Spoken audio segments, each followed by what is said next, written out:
यहाँ पर इस कार्यक्रम को आयोजन करने वाली टीम और युवाओं ने जो दिन रात मेहनत करी है उसके लिए साथियों मैं आज चाहता हूं आपसे कि धन्यवाद स्वरूप एक बार जोरदार तालियां बजा दीजिए, क्योंकि आप सब सोच रहे होंगे दूर दराज जो यहाँ से मेरी बात जहां जहां जा रही होगी, आप लोग एक बात नोटिस कर रहे होंगे, अरे यार ये भाषण चल रहा है, ये लोग बात कर रहे हैं, इससे क्या मिलेगा। आप लोगों को मैं बताना चाहता हूं साथियों, ये जो यहाँ पर एक एक बात रखने वाले लोग आ रहे हैं, ये जो एक एक शब्द यहाँ पर बता के जा रहे हैं, ये इनका अपना स्वयं का अनुभव है। जैसे भाई साहब ने बोला, मैं तो नहीं जानता था, मेहताब फौजी जी को पर्सनल नहीं मिला था, मैं तीनों जो इन्हें से लगा था, लेकिन मुझे याद है जब मैं मोटरसाइकिल से गया था, इनके लिए आंदोलन हुआ था मनावर के वहां पर, और इनके गांव में भी मैं गया था मैं, और वहां पर जाके हमने जब देखा था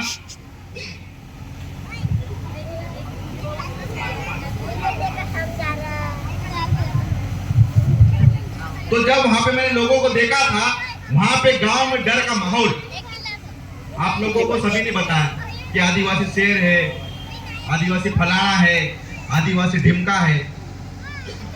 एक बार इनके गांव में जाके देखना, इस शेर की, इस देश का मूल मालिक की स्थिति क्या कर दी अल्ट्राटेक कंपनी वालों ने, तब आप लोग हकीकत मालूम पड़ेगा।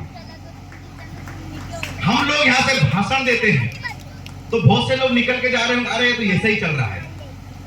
किसी के घरों पे बुलडोजर चल रहे तो टीवी पर देख के खुश होकर आराम से खाना खा के सो जाते हैं। एक रोज वो बुलडोजर आपके घर का भी इंतजार कर रहा है, इस बात को ध्यान के लेके चलना।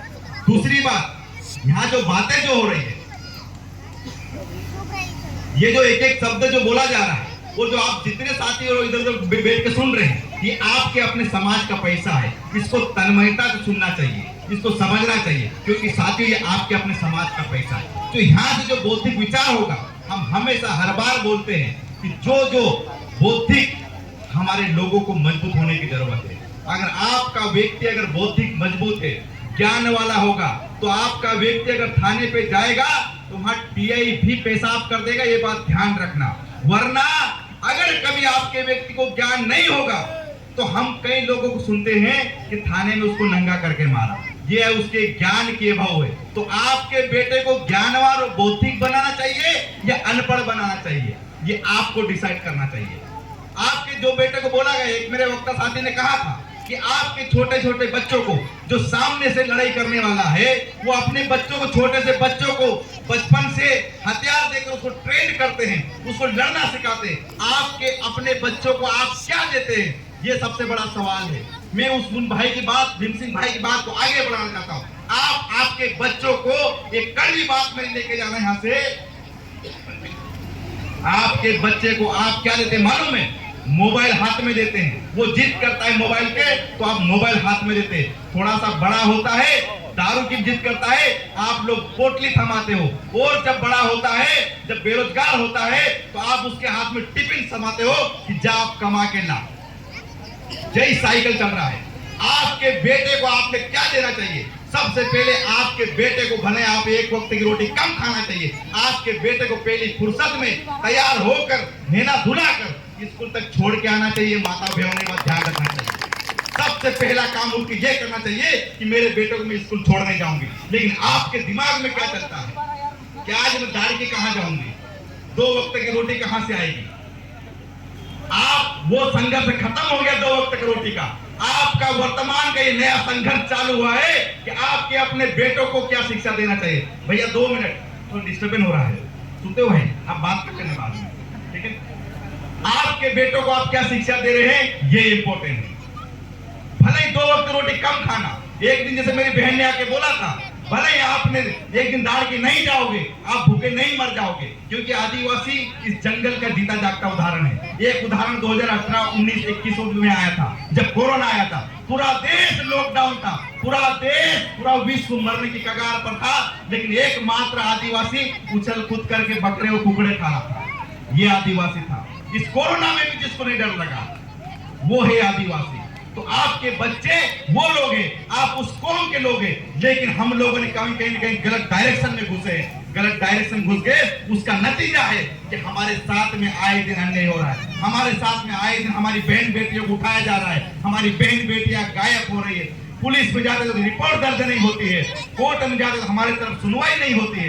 तो इसका कारण ये आपकी शिक्षा, आपके बच्चों के आपका शिक्षा का अभाव रहा है, इस बात का साथ आपका रहा है। तो मेरा पहला निवेदन, यहाँ से अगर मेरी बात, अगर मैं बड़वानी से आया हूँ, इतना डीजल जला के आया हूँ, एक बात ध्यान रख के ले जाना कि मेरे बेटे और बेटी कल से मैं स्कूल भेजूंगी, कल से स्कूल भेजूंगी, जाके स्कूल में चेक भी करूंगी, स्कूल में चेक करूंगी कि मास्टर रोज आ रहा है या नहीं आ रहा है, इस बात को चेक भी करूंगी, दिन भर बैठूंगी मैं कि मेरे बच्चे को क्या पढ़ाया जा रहा है और क्या नहीं पढ़ाया जा रहा है। एक बात का ध्यान है, अगर आपके बच्चों पर अगर 100 रुपए एक दिन का खर्चा करते हो, 20 रुपए एक दिन का खर्चा करते हो, तो वो आपको रिटर्न बढ़ेगा, एक ऑफिसर बन के बनेगा, वो आपका रिटर्न में करेगा, हमारे जैसा बनेगा, आम लोगों को शिक्षित करेगा, लोगों को जागरूक करेगा। लेकिन अगर आपका बेटा दारू और पोटली में अगर लग गए, उसको लग दारू और रिपोर्ट लेगा, तो वो गांडू बनेगा, वो नेताओं की गुलामी करेगा, नेताओं के आगे पीछे घूमेगा और वो आके समाज बेचेगा। इस बात को ध्यान रखना। तो ये आपके ऊपर चॉइस है कि आपके बेटा और बेटी को आपको कैसा बनाना है।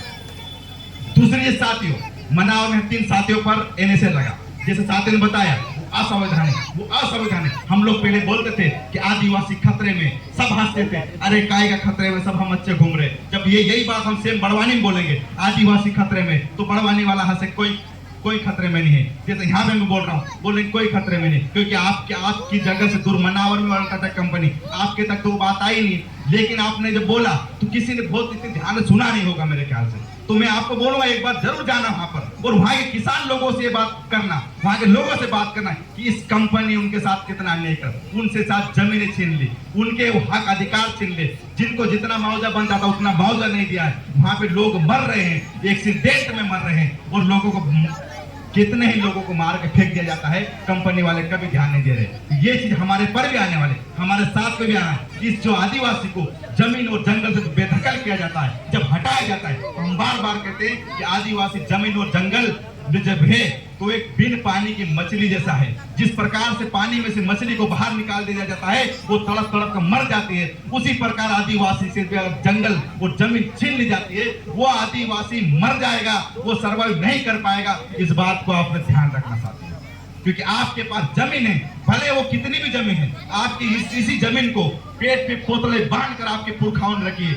इस जमीन को बचाने की जरूरत है, इस जमीन को बचाना है, आपकी जनरेशन को बचाना है, आपकी जनरेशन को बचाना है, आपकी जनरेशन को शिक्षा देना है। आज हम लोग बोलते हैं कि जो कार्यक्रम हुआ टंट्या बिल की मूर्ति स्थापना जहाँ पर लगी हुई है, आप जब देखो तो उस बूढ़े व्यक्ति को देखो, उस बूढ़े व्यक्ति ने, एक अकेले व्यक्ति ने, जिस समय लोगों को पता भी नहीं होगा कि देश आजादी क्या होती है, उस जमाने में उस व्यक्ति ने बंदूक की नोक पर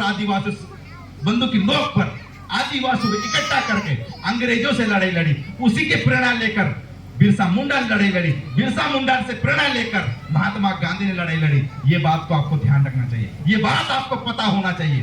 राष्ट्रपिता के भी राष्ट्रपिता हमारे हैं तो टंट्या भील है, ये बात आपको पता होना चाहिए। जब लोगों को मालूम पड़ा, अंग्रेजों को मालूम पड़ा इस बात को कि यार इस टंट्या भील का कुछ करना चाहिए, ये टंट्या भील बहुत अलग जा रहा है, इसको पकड़ना मुश्किल है, तो टंट्या भील ने खुद बोला, जिस दिन आपने आपकी फौज में हमारे लोगों को भर्ती करना चालू कर दिया, उस दिन आप मुझे पकड़ लोगे। उन्होंने कहा था कि मुझे सिर्फ मेरा वाला ही मार सकता है, अंग्रेजों में इतना दम नहीं है। और उसी समय सबसे पहले अंग्रेजों के जमाने में आदिवासियों के लिए आरक्षण की व्यवस्था करी, आदिवासियों के लिए रोजगार की लड़ाई लड़ने वाला कोई था और किसी ने लड़ाई लड़ी तो वो भी टंट्या भील था। एक बात ध्यान रखना आपने। और उसी समय में, उसी टाइमिंग में आदिवासियों को अंग्रेजी फौज में भर्ती करना चालू हुआ था, ये इतिहास में दर्ज है। तो हम लोगों को साथियों लड़ना पड़ेगा अनवरत रूप से, और बातें बहुत ज्यादा है, मुझे पता है कि मेरे बाद में भी वक्ता बहुत ज्यादा है। मैंने बोला था आपको कि आपका मैं ज्यादा टाइम नहीं लूंगा, लेकिन आप लोगों ने बात सुनी, इसके लिए बहुत बहुत धन्यवाद। और मैं नारा लगाऊंगा, लड़ेंगे।